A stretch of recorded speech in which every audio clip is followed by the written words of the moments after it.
This is a CBS News special report. I'm Norah O'Donnell in Washington. The Senate is voting now on whether to allow witnesses at the impeachment trial of President Trump. That vote is ongoing right now. Nancy Cordes on Capitol Hill a moment as Democrats have argued that this would be a cover-up, this trial, unless they call witnesses. But it appears tonight Republicans have the votes to block any witnesses or further documents being presented during this trial, correct?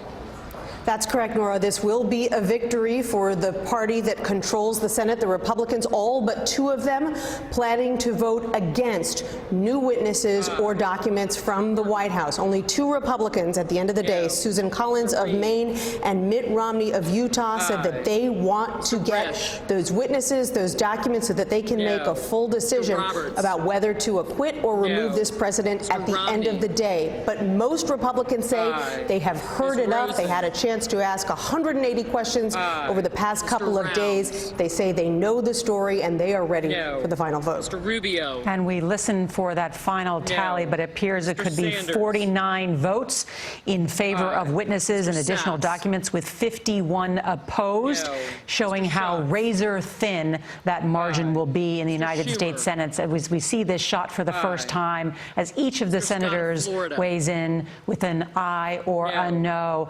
Nancy, we're also learning from the Senate Majority Leader just about when there might be a vote on acquittal of President Trump. What are we hearing? Mr. Shelby. Well, that has been a matter of fierce negotiations all day long, Nora. In fact, they paused the proceedings for quite a while so that the leaders could negotiate. The problem is that some senators want to get this done as quickly as possible, perhaps even tonight, and move on. Others want to wait till next week. They want to have the opportunity to explain their votes on the Senate floor. And so they're trying to figure out some kind of compromise here that will make at least 51 senators happy. And it seems that that compromise is elusive, because after this vote takes place, they're going to go into recess again, ostensibly to continue discussions. And recess is different than adjournment, right? There was some talk that they could adjourn on Friday night, come back next week. So it's still an open question about what will happen. Correct. They need to take another break, talk amongst themselves, both the leaders and their fellow senators and their aides, figure out how late they could go tonight, whether they want to continue tomorrow. You know, there are some Senate Democrats who have their first caucus on Monday. They'd like to hit the campaign trail. All right, let's listen in to the Senate floor.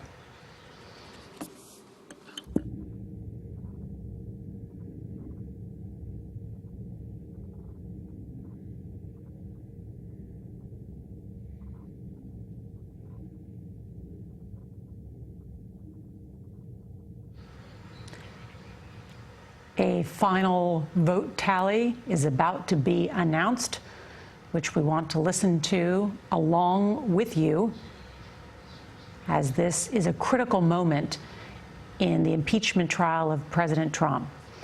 Had there been a majority vote to hear witnesses? Are there any senators in the chamber wishing to change his or her vote?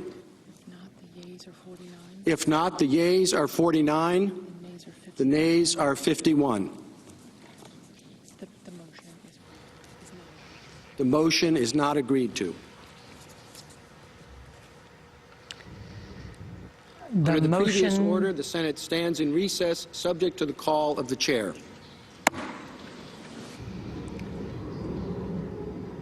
The Senate stands in recess, and there the Democrats' hope, along with two Republicans, of calling witnesses has failed in the United States Senate. That means that they move to the next stage of this trial. I want to bring back in Nancy Cordes, because even though a number of Republicans let it be known that they were not on the fence, that they were not going to call for witnesses, some offered some statements today that were very critical of the president's actions. That's right. We have really seen a shift, Nora, among a group of Senate Republicans who are now saying openly that the president did exactly what the House managers say he did, that he urged some of his aides and associates to pressure Ukraine to help him get reelected by asking Ukraine to investigate one of his campaign rivals, Joe Biden, and by dangling military aid as a way to get Ukraine to cooperate. And that's really new. For months now, Republicans have been urged by this president to say that he did absolutely nothing wrong, and that's a case that was made by his attorneys. But Lamar Alexander, one Senate Republican, said it was inappropriate and that the House managers proved their case, but he doesn't believe that it is an impeachable offense that warrants removal from office. And interestingly, Marco Rubio of Florida announced today that he would acquit the president because even if the charges are impeachable, he still thinks it would be too damaging to the country to remove President Trump from office. So clearly, there was overwhelming evidence here. Some Republicans feel that they need to acknowledge it, but they still don't want to take that extra step of removing the president from office. In some ways, this vote today, Nora, the one we just watched, was more suspenseful than the vote to acquit will be whenever it takes place. Most senators have assumed from the beginning of this trial that the president would be acquitted at the end of the day. The two-thirds vote majority just isn't there to remove him. But Democrats really believed they had a shot at getting Republicans to agree that at the very least they needed a full airing of the facts. They needed to compel the White House to turn over documents to allow these witnesses to testify. And there was fierce negotiation going on right up until the very end. But in this case, the Democrats failed. Nancy, stand by. I want to listen in to the Democratic leader, Chuck Schumer, in the Senate subway, speaking now. The Senate did not live up to its responsibilities, where the Senate turned away from truth and went along with a sham trial. If the president is acquitted with no witnesses, no documents, the acquittal will have no value, because Americans will know that this trial was not a real trial. It had no witnesses, no documents. It is a tragedy on a very large scale. I will be now going up to my caucus to discuss what we're doing next. I will not talk about it here. Okay? Thanks. And Nancy, there you hear the Democrats making this case that this upcoming vote, which is an expected acquittal of the president, is going to be null. It will be invalid in their words because there were no witnesses in their words in particular. But there have been, as we were just talking about, these strong statements by a number of Republican senators already, including what some have called a quixotic statement by Senator Marco Rubio, where he said, quote, just because the actions meet a standard of impeachment does not mean it is in the best interest of the country to remove a president from office. Was he suggesting that some of the president's actions met a standard of impeachment? That's what he seems to be suggesting. He doesn't come out anywhere in his statement and say that, Nora. He's very careful never to actually accuse the president of wrongdoing, but he does say several times that I assumed that even if everything the House managers are saying were true, that I still wouldn't remove the president from office. And so it's really an example of the tightrope that Republican senators are walking here. You know, when it comes to witnesses, there was a fundamental divide between Democrats who argued you can't allow this blanket stonewalling by the White House to stand. Congress is a co-equal branch of government, has the right to demand these witnesses, demand these documents.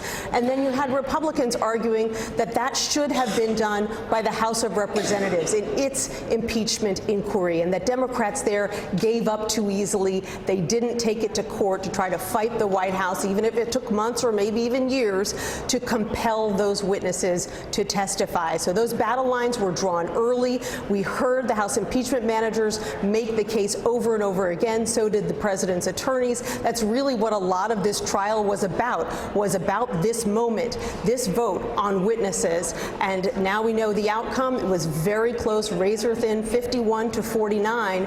And now we look ahead to final acquittal. All right. right, Nancy, thank you. And the big question remaining tonight, when might that acquittal vote take place? And as the sun set behind me on the U.S. Capitol, so did the Democrats' hopes of calling additional witnesses or subpoenaing additional documents in the trial of President Donald Trump.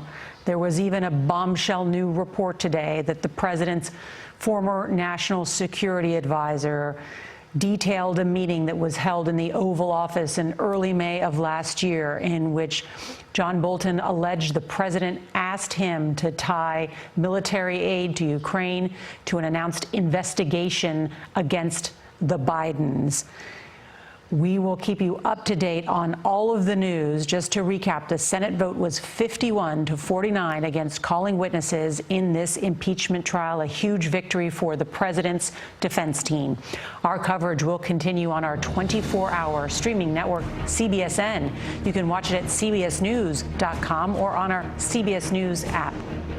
There will be much more on your local news on this CBS station, and we're going to have a full wrap-up tonight on the CBS Evening News. This has been a CBS News special report. I'm Norah O'Donnell, CBS News, Washington. For news 24 hours a day, go to cbsnews.com.